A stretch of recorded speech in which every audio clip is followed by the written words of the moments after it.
నమస్తే అండి. ఎలా ఉన్నారు అందరూ? బాగున్నారా? నేనైతే చాలా బాగున్నానండి. మీరందరూ కూడా బాగుండాలని మనస్ఫూర్తిగా కోరుకుంటున్నాను. ఉదయం 5:30కి అయితే నిద్రలేచి ఇంట్లో పనులన్నీ కూడా చేసేసానండి. ఇంకా తర్వాత వంట కూడా చేసుకున్నాను. దీపారాధన చేసుకుందామని బయట వాకిట్లో అయితే పూలు కోయడానికైతే వచ్చాను.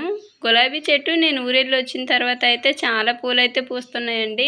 ఈ గులాబీ చెట్లు ఒక్కసారిగా పూలన్నీ వస్తాయి. అలానే ఒక్కసారిగా మళ్ళీ తగ్గిపోతాయండి. ఎందుకంటే చిగురొస్తుంటుంది కదా! చిగురొచ్చినప్పుడల్లా పూలు బాగా వస్తుంటాయి. చాలా పూలైతే కోసాను ఆ రోజు. నేనెప్పుడు కూడా పూలొచ్చినా సరే చెట్టునే వదిలేస్తాను ఎక్కువగా. ఎందుకంటే మనం కోసినా సరే కాసేపే ఫ్రెష్‌గా ఉంటాయి. అదే చెట్టునుంటే మాత్రం చాలా తాజాగా ఉంటాయి. అది కాకుండా ఇంటి ముందు పూల చెట్లకి పూలుంటేనే ఇంటికి కూడా అందమండి. అందుకే నేను చాలా వరకు పువ్వులైతే కోయను. ఎవరైనా కోస్తే మాత్రం వద్దని చెప్పను. కోసుకోమని చెప్తాను. దీపారాధన చేసినప్పుడు మాత్రం తప్పకుండా పువ్వులైతే పెడతానండి. ఆ రోజు మాత్రం చెట్టుని ఏ పూలున్నా సరే మొత్తం కోసేస్తాను. మామూలు టైంలో మాత్రమే వదిలిపెడతాను.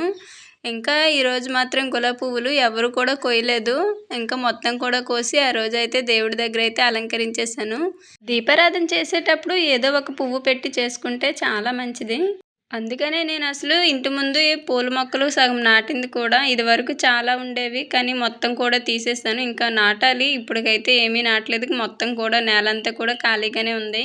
ఇలాంటివన్నీ కూడా చేసేది మన ఆడవాళ్ళమే కాబట్టి కొంచెం తెలివిగా ఇంటి ముందు మొక్కలు పెంచుకోవడం, అలానే కుండీల్లో కూడా ప్లేస్ లేనప్పుడు కుండీల్లో కూడా పెట్టి పెంచుకుంటే ఇలా దీపారాధనకి ఒకరింటికి అయితే వెళ్ళాల్సిన అవసరం ఉండదు. మన ఇంటి దగ్గరే పువ్వులన్నీ కూడా కోసుకోవచ్చు. ఇలా మొక్కల్ని పెంచడం వలన ఇంటికి అందం వస్తుంది. అలానే మనకి ఆనందం కూడా ఉంటుందండి. ఒక్కోసారి మనకి అంటే కొంచెం డల్‌గా ఉన్నప్పుడు ఇలా మొక్కలను చూసామంటే కొంచెం రిలీఫ్‌గా ఉంటుంది. అందుకైతే రకరకాల మొక్కల్ని మన ఇంటి దగ్గరే పెంచుకుంటే ఇంకా మంచిది. నేనైతే ఎక్కువగా ఏ మొక్కలు వేయాలన్నా సరే శీతాకాలం ముందే వేస్తానండి. ఎందుకంటే అప్పుడు ఎండలు తక్కువగా ఉంటాయి కదా! ఏ మొక్క వేసినా సరే బతికే ఛాన్సెస్ చాలా ఎక్కువ. అలానే వర్షాకాలంలో కూడా మొక్కలు నాటుకుంటే ఇంకా మంచిది. దీపారాధన చేసిన రోజు మాత్రం కొంచెం త్వరగానే నిద్రలేస్తానండి. ఎందుకంటే ఆ రోజు కొంచెం పని ఎక్కువగా ఉంటుంది కదా! ఇల్లంతా కూడా తడిగుడ్డు పెట్టి తుడుచుకోవడం గానీ, ఇంట్లో పనులు కానీ అన్నీ చేసుకునేసరికి సమయం అయితే సరిపోతుంది. అందుకే ఆ రోజైతే ఒక గంట ముందుగా లేచి ఇంట్లో పనులన్నీ కూడా చేసేస్తాను. ఆ తర్వాతయితే నిదానంగా, ప్రశాంతంగా దీపారాధన అయితే చేసుకుంటానండి.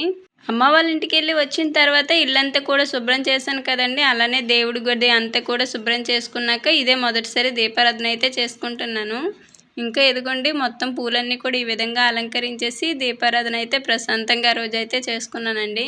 మన ఆడవాళ్ళం ఏంటంటే అండి కొంచెం తొందరగా నిద్ర లేచామంటే ఇంట్లో పనులన్నీ కూడా ఇట్టే చేసేస్తాము. ఒక్క గంట సమయం అయితే కేటాయించామంటే పనులన్నీ కూడా ఫట్టున అయిపోతాయి. నాకైతే మా ఇంట్లో దీపారాధన చేసిన రోజు మాత్రం ఇల్లంతా కూడా చాలా ప్రశాంతంగా ఉంటుందండి. ఇంకా ఆ రోజు అంతా కూడా ఇంట్లో ధూపం వేసుకుంటాను కూడా. అలానే వంట అయితే ముందుగానే చేసేసానండి. పాపని స్కూలుకి పంపించాలి కాబట్టి వంట అయితే కొంచెం త్వరగానే చేస్తాను. మళ్ళీ పాపకి 8 గంటలు అయ్యేసరికి బస్సు వచ్చేసిద్దండి. అమ్మ వాళ్ళ ఇంటికి వచ్చాక ఇంక ఈరోజే ఫస్ట్ టైం అనమాట స్కూలుకైతే పంపించడం. ఇంకా మా వారైతే తీసుకొని వెళ్ళి మాట్లాడి వదిలిపెట్టి వస్తానన్నారు. కూరైతే పప్పు, వంకాయ, టమాటా 3 కలిపైతే కుక్కర్‌లో పెట్టయితే నేరుగా తిరగమూత పెట్టి వండేసానండి. సింపుల్‌గా అయిపోతుందని. ఇంకా అందరం అన్నం తినేసి పిల్లలనైతే స్కూలుకి పంపించేసానండి. మా చిన్న పాపనేమో అంగన్వాడీలోనైతే వదిలిపెట్టాను. ఇదివరకు వీడియోలో నేను దిబ్బ రొట్లు ఎలా చేస్తారో చెప్తానని చెప్పాను కదండీ! ఆ తర్వాత అమ్మ వాళ్ళ ఇంటికైతే వెళ్ళిపోయాను. అందువలనైతే అమ్మ వాళ్ళ ఇంటి దగ్గర అప్పుడు వెళ్ళిపోవడం వల్ల ఇంకా మీకైతే చూపించడం అయితే కుదరలేదు. సో, ఈరోజైతే నేను దిబ్బ రొట్లు ఎలా చేస్తారనేది చూపిస్తానండి. అలానే మనము ఒక్కసారిగా పిండనేది అంటే మినపప్పు ఒక్కసారిగా పిండి చేసుకొని వారం రోజుల వరకు ఎలా స్టోర్ చేసుకోవాలో కూడా చెప్తాను. దీనికోసమైతే నేను ఒక లోటా పప్పయితే తీసుకున్నానండి. దానికి సగానికి అనమాట. అదే లోటాకి సగానికి బియ్యమైతే తీసుకున్నాను. చాలామంది ఏంటంటే అట్లు పోసినా సరే మనకి పప్పుకి డబల్ అయితే బియ్యాన్ని తీసుకుంటారండి. అలా తీసుకుంటే గట్టి పడిపోతుంది.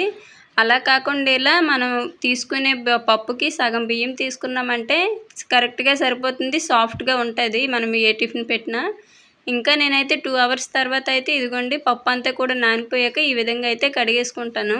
మినపప్పు ఎప్పుడైనా సరే మనం మొదట ఒక 2 సార్లు మామూలు వాటర్ ఏసి కడిగిన తర్వాత ఇంకా కడిగిన నీరు ఉంటుంది కదండీ! ఆ నీరుతోటే మళ్ళీ కంటిన్యూస్‌గా అంటే అందులో ఉన్న పొట్టు పోయినంత వరకు అదే వాటర్‌తో అయితే నేను కడిగేసుకుంటాను. చాలామంది ఇలానే చేస్తారనుకుంటా. ఎందుకంటే మామూలుగా మనం పప్పు కడిగామంటే 2 బకెట్ల నీళ్ళు ఈజీగా అయిపోతాయి. ఎలా కడిగామంటే మాత్రం కొద్దిగా నీళ్ళతోటే పప్పు అంతా కూడా శుభ్రం చేసుకోవచ్చు. ఈ పప్పు కడిగిన నీళ్ళైతే పడేయకుండా బరిగొడ్డు ఉంటుంది కదండి, పశువులు ఉన్న వాళ్ళకైతే ఇచ్చేస్తాను. పశువులు అంటే ఈ పప్పు కడిగిన నీళ్ళని బాగా ఇష్టంగా తాగుతాయి. పప్పు అంతా కడిగిన తర్వాత ఇదిగోండి పొట్టంతా పోయిన ఆఖరిలో అయితే మామూలుగా మంచినీళ్ళు అయితే పోసి ఒక 2 సార్లు అయితే మళ్ళీ కడిగేసుకుంటానండి. ఇంకా పొట్టంతా కూడా పోయాక ఈ విధంగా తెల్లగా కనిపిస్తుంది కదా, మొత్తం పోవాలని ఏం లేదండి, అక్కడక్కడ ఉన్నా సరే ఏమీ కాదు. మరీ ఎక్కువగా ఉంటేనే చేదొచ్చేస్తుంది. వీటినైతే నేను మిక్సీ అయితే పట్టుకున్నానండి. బియ్యం ఎప్పుడు కూడా నానబెట్టే ముందుగానే కడిగేసి నానబెట్టుకోండి. తర్వాత అలానే మిక్సీ పట్టేవచ్చు, ఈజీగా ఉంటుంది. మళ్ళీ తర్వాత కడిగామంటే ముక్కగా అయిపోతుంది. అలానే ఈ పిండిని మరీ మెత్తగా అయితే పట్టొద్దు, కొంచెం బరకగా ఉంటే మంచిది. అంటే అలానే మరీ కాదు, కొంచెం లైట్గా.